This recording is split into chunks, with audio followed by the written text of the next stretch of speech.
Hello friends, today we will review Think and Grow Rich by Napoleon Hill.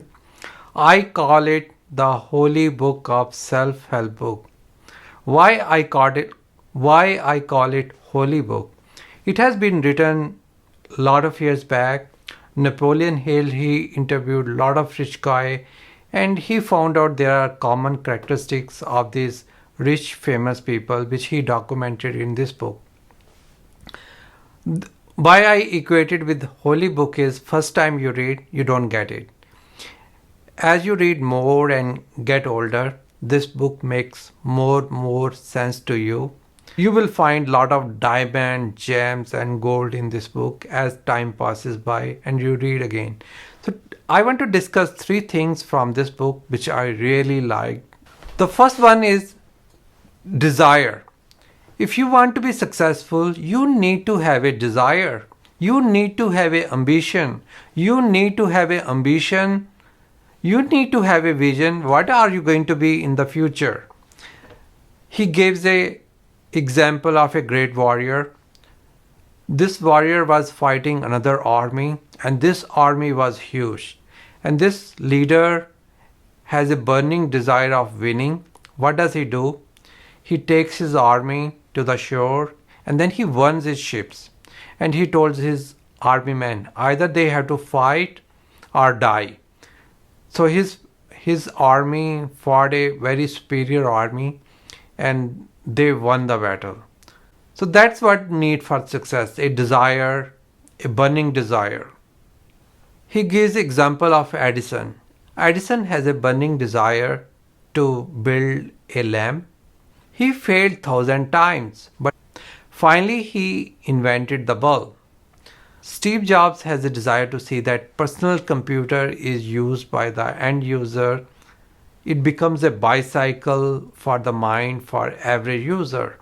So, so to be successful, you need to have a desire. You need to have ambition. The second great tip is specialized knowledge. He said to be successful, to get a good job, you need to have a specialized knowledge. There's a general knowledge, you pass out of the college and you know some knowledge. So this knowledge is not valuable. This knowledge is academic. Lot of teachers, lecturers, lot of teachers know this knowledge. They are not that paid well because this knowledge, academic knowledge, is useless unless you convert this knowledge into some specialized knowledge which gives solutions to the business. He gives the example of Henry and Edison. Henry did not finish his school.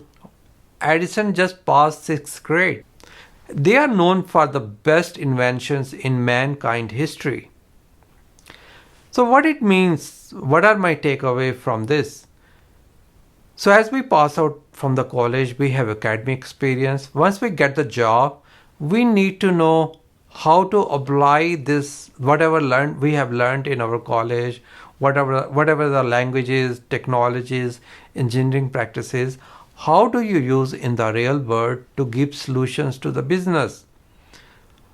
Lot of time in technology, software development, we go by academic. So we have to see what are the practices in academic are applicable in our field. Agile may have a set of guidelines. So it's our job to see how we can implement guidelines in our industry to produce a quality software that meets the needs of the business. So when we are working, our experience should matter. That is the difference between somebody new from the college and somebody experienced. Both knows the C language, but the experienced person knows how to use in which scenario you need to use interface, in which scenario you need to use abstract class. I'm giving a specific examples of software engineering.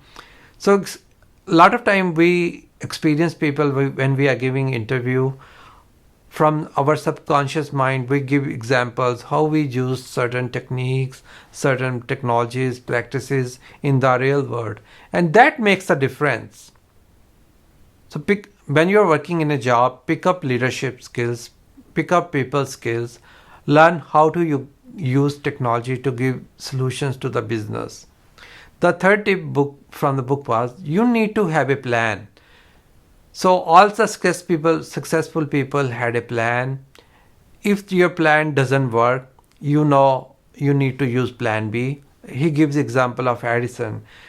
Edison's bulb didn't work so many times. So he always have other plan to make it work. Henry Ford failed so many times and finally he succeeded to make the first successful automobile. So he gives very good, in this chapter he gives very good qualities, what a good leadership need to have, how leadership walks extra mile, what are the qualities of leadership, what are the bad quality of leadership. So friends, I really loved this book. It has a lot of great wisdom, and do read this book. So friends, if you like this review, watch my other book reviews from my business book playlist.